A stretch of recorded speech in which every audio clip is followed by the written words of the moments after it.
Hey guys, what's going on? It's this kid, and Dragonflight's been out for a little while now, so I think now is the time where things have kind of mellowed out and we can go over each mount and how to get them in Dragonflight. The first things first, we're going to go over the easiest mounts, and those are going to be the Renewed Protodrake, the Windborn Velocidrake, the Highland Drake, and the Cliffside Wilderdrake. These are all the dragon riding mounts that you get from the campaign quests. Super easy to get, just go through all the quests with the shield on them. Get through that campaign, you get the mounts, and you also get world quests unlocked. There's really no reason not to do them, so make sure to get that done. And now the next ones we're going to go over are going to be the achievement mounts. First one is going to be Shellack, and that's going to be from the Glory of the Dragonflight Hero achievement.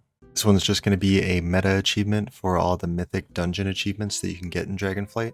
The next one is going to be called Raging Magmammoth, and that's going to be coming from the Glory of the Vault Raider achievement, which is all the achievements from the Vault of the Incarnates raid. The next two are going to be pretty similar to me. The first one is going to be Hailstorm Armoredon, and this is just going to be the new Keystone Master mount that you can get from Season 1. If you don't already know, for Keystone Master, you're basically going to need to get a plus 15 Mythic Dungeon done for all the ones that are available for the season. Of course, you can also mix in 16s, 17s, and that'll reduce the points needed for the other ones. So you could do maybe a 16 on one dungeon and only a 14 on the other one. As long as the score adds up to 2,000, you should be good. The next one is going to be the Crimson Gladiators Drake, coming from 50 arena wins above 2400 rating in 3v3 arenas. Similar to the last mount in that you can only get it for one season, but different kind of ways to get both of them. What's also particular about this mount is that it's also available for dragon riding, so you don't have to use this just as a regular flying mount, but you can also do the regular dragon riding stuff that you get similar to the campaign mounts. The next two mounts are going to be coming from rare spawns. The first one is going to be the Zenet Hatchling, and that's going to come from a mob called Zenet Avis in Ohnara Plains. He's going to drop a Zenet egg, and after 7 days the egg hatches and you get them out. The spawn time for Zenet Avis is about 6 hours, and the location is at these coordinates. The next rare spawn mount is going to be Reigns of the Liberated Slyvern, and this is going to come from Breezebiter in the Azure Span. Now Breezebiter is a little bit trickier. He's going to spawn at a cave at these coordinates. After that, he's going to fly west and circle a mountain, and I'll mark that here. Now this mount is definitely not a 100% chance like the other one. This one is going to be right around a 2% chance, and the spawn time for Breezebiter is about 2 hours. So something good about this mount, since it is not 100% chance to drop, is that you can realm hop first of all, and try to kill Breezebiter if you can't see him on your server. The other thing is that you can kill him multiple times per day and get a chance at the mount each time. The next two mounts that I'll go over are going to be mounts that come from random events that pop up in the world. The first one is going to be the Stormhide Salamanther, and that's going to be coming from the elemental storms that pop up. Basically, the way to get this is anytime that there's an elemental storm that pops up, they're usually around for about 2 hours or so, and any enemies that you kill within that zone, you're going to get elemental overflow, and you collect 2,000 of these, turn it into Mithressa in Valdrakken, and you're going to purchase the Stormhide Salamanther. The best two places to go for getting elemental overflow are number one, just going to be Brackenhide Hollow, just as the most efficient place to go. Whenever there's a storm up over there, you should head straight there. The next place is going to be Obsidian Citadel, and this is to gather rep for Rathian and Sibelian at the same time that you're gathering this elemental overflow. There are also a couple other mounts that we'll talk about later that you can also get while you're getting the elemental overflow at the same time. The next mount that we'll talk about for these world event mounts is going to require a little bit of Renown. It's just going to require level 5 Renown with the Maruk Centaur. So at level 5 Renown, you're going to get access to hunts, and the hunts are going to pop up in different areas of the map, sometimes in Azure Span, sometimes in Ohnara Plains, just depends on what's happening for the day. So the hunts are going to have you complete 6 different tasks throughout the map. Sometimes they're going to be killing a boss, or killing certain mobs, or collecting something you never really know. As long as you participate in one of those tasks, you're going to get a reward at the end of the hunt, and it's going to be called the Grand Hunt Spoils. The Grand Hunt Spoils, as long as it's an epic reward, and it's your first for the week, it's going to have a 3% chance to drop the Plainswalker Bearer. Now the next mounts I'm going to go over are going to be pretty easy to get. it's going to be all of the 8 Vorquin Mounts. So how you're going to get these mounts is you first have to go through the Evoker initial quest line. With that, you're going to get one for free. And then after that, you're going to go to an NPC named Tethalash in Valdrakken. I'll list his coordinates here. And at that point, you do need to purchase these on your Evoker. I wasn't able to purchase them on my Monk or any other character, but you're only going to purchase them for about 40 or 80 for the epic mounts. Super easy to get, but make sure you're on your Evoker when you are purchasing these. The next mount is going to be Lizi Thunderspine Tramper. Now you're going to need a little bit of Renown with the Maruk Centaur for this, but before you do that, you do have to complete a quest line, and you don't need Renown for that quest line. It's going to be Initiate's Day Out, and it's going to start at Initiate Radaya, and the coordinates are going to be here. Go through that quest line, and eventually you're going to get to a point where Initiate Radaya is hanging out with Lizi by a waterfall.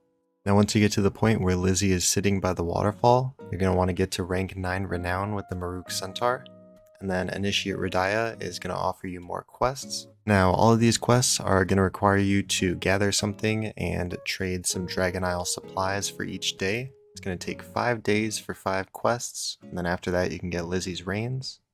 Now each of these items can also be bought and sold on the auction house, and they're super cheap from my experience, so I would probably go that route. If you don't want to though, I can give you kind of where they drop from certain creatures here. But that's about it, not super complicated. Once you complete those 5 quests, you're going to get your mount. The next mount is going to be pretty similar in that you have to collect certain items and then turn it in. That's going to be the Temperamental Skyclaw. Now I don't want to go too in depth with this because it's very easy. All you gotta do is get 20 Flash Frozen Meat, 20 Nolan's House Special, and 20 Tuskarr Jelly. I'll also post how to get each of those here if you don't want to buy them. These are a little bit more expensive. All you're gonna do is you're gonna gather all of those things. You could buy this stuff off the auction house if you want. You take him to Zon Wogi, and he is located at these coordinates in the Azure Span. You go there and you offer him the food, and he will give you the mount. Next mount is going to be a little tricky to get. It's going to be the Divine Kiss of Ohnara. Now this mount is actually going to turn you into Ohnara, similar to the Sandstone Drake. Now it is kind of a tricky list of things to get together to get the quest and finally get this mount from that quest. You're going to want 3 different kinds of items. You're going to want the Essence of Awakening, you're going to want an Exultant Incense, and that's going to be a tier 3 Exultant Incense, and you're going to want 3 Stolen Breaths of Ohnara. On top of that, you're already going to want to have completed the Lizi's Reins questline and gotten the mount itself that we talked about previously. And you're also going to want to have Renown 25 with the Maruk Centaurs. Now as far as the items go, you're already going to have an Essence of Awakening if you got level 7 Renown with the Maruk Centaur. If not, you can also purchase more from the Renown Quartermaster.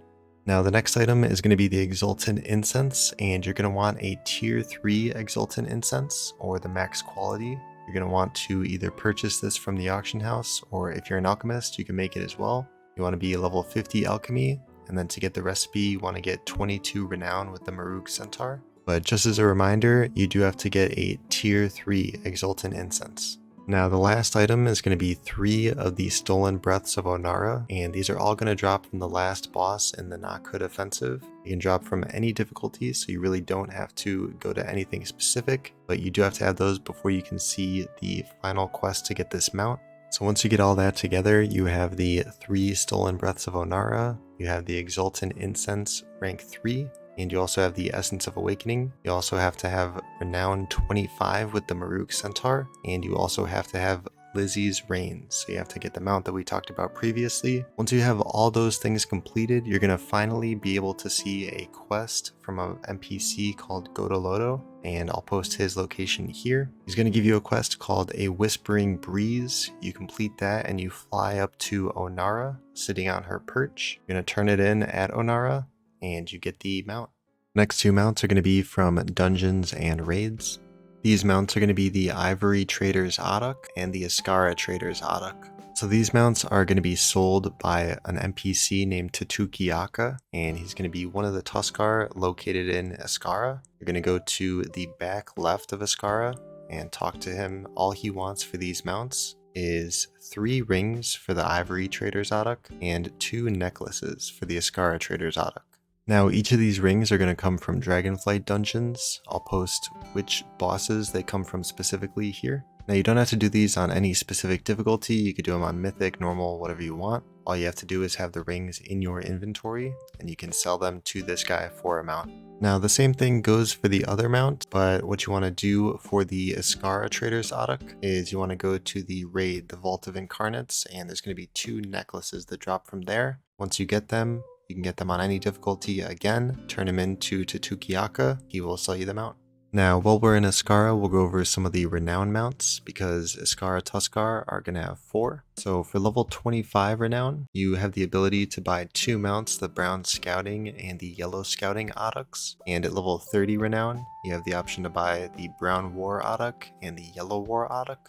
Each of these mounts are going to require the same 3 materials to buy. They're going to be Mastodon Tusks, Aquatic Maws, and Dragon Isle Supplies.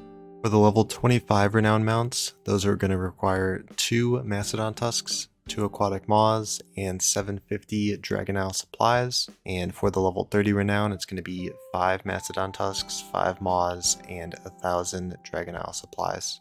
As far as where to find the 2 items, the Mastodon Tusks and the Maws, the Mastodon Tusks are going to be taken from mammoths, and the Aquatic Maws are going to be taken from fish. You can usually just go right outside of Tuskarr, kill some fish over there, and get some Aquatic Maws from them.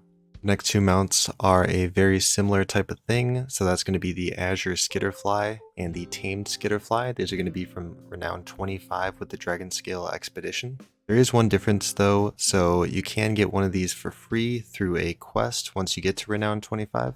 So with that, you're really only going to need to purchase one, but that can be found at the Dragon Scale Expedition Quartermaster. It's going to require 750 Dragon Isle Supplies, 5 iridescent plumes, and 20 contoured fowl feathers.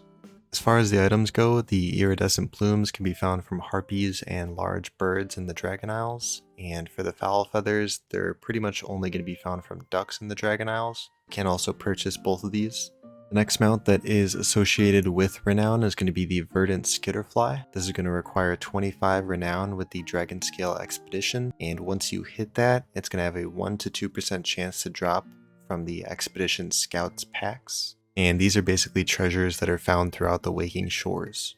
Next mount is going to be a pretty new mount. It's going to be the new Otter mount, Otto. There is a little bit of a riddle to this mount, but it is pretty straightforward if you get all the steps down. The first step is going to be getting 1 gold coin of the Isles.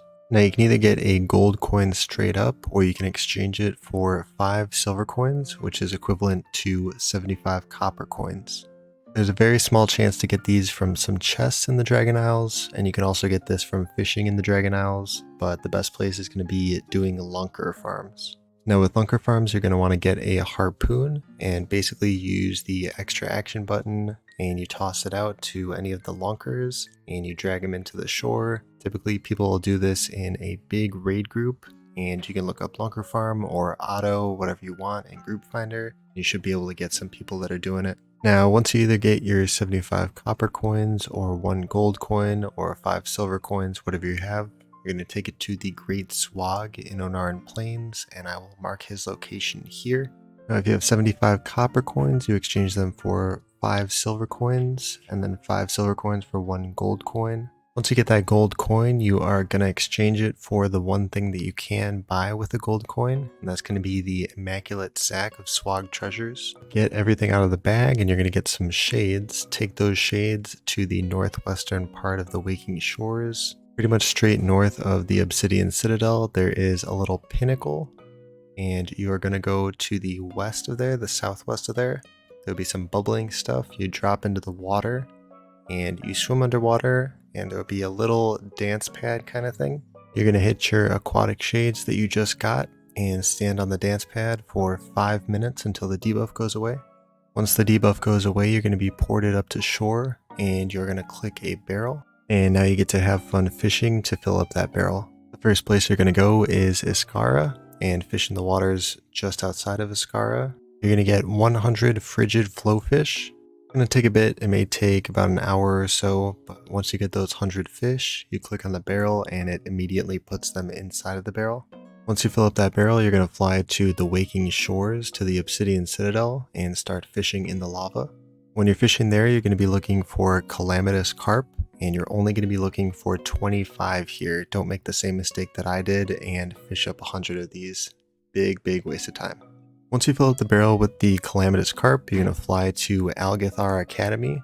Just south of the dungeon entrance, there is a little moat of water, and you're going to fish in there for Kingfin the Wise Whiskerfish. Once you get that final one fish, you're going to fill up the barrel completely and head back to the same place that you originally found the barrel. And then at that point, you click the barrel and you wait for Otto to pop out.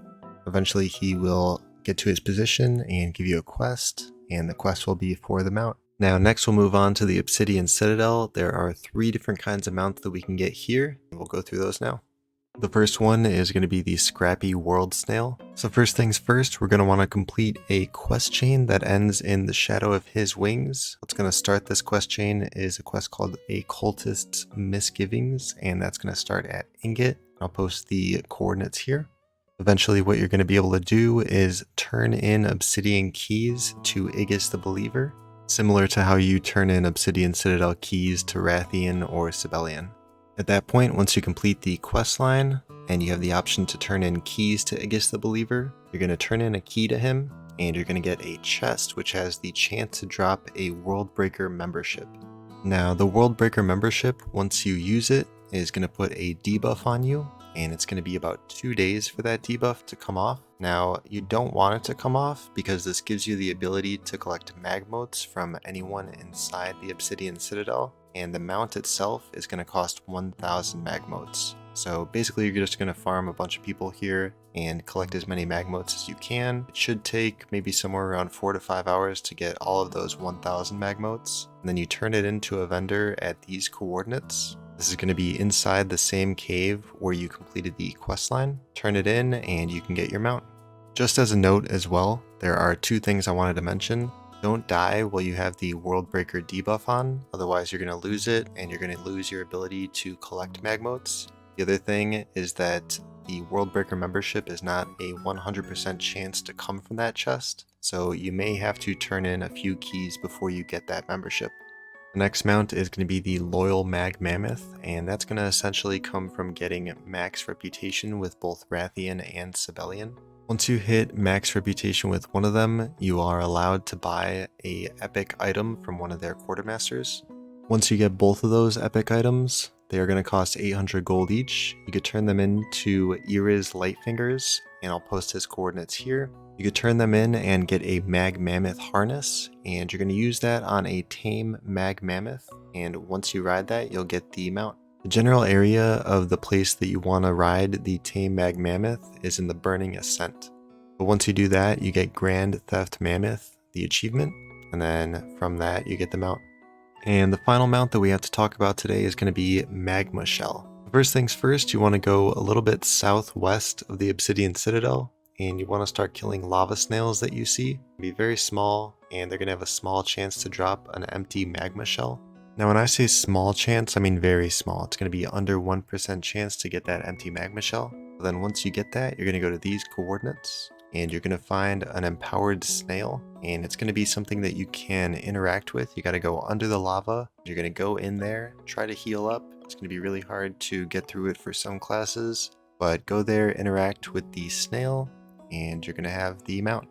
That's about it. That's going to be all the mounts in Dragonflight. Hopefully you have some fun collecting these, and if you are not subscribed, if you want to see more content, go ahead and subscribe. Helps me out a ton. You don't even know. But you guys have a good rest of the day. Thanks for watching, and I'll see you later. Bye.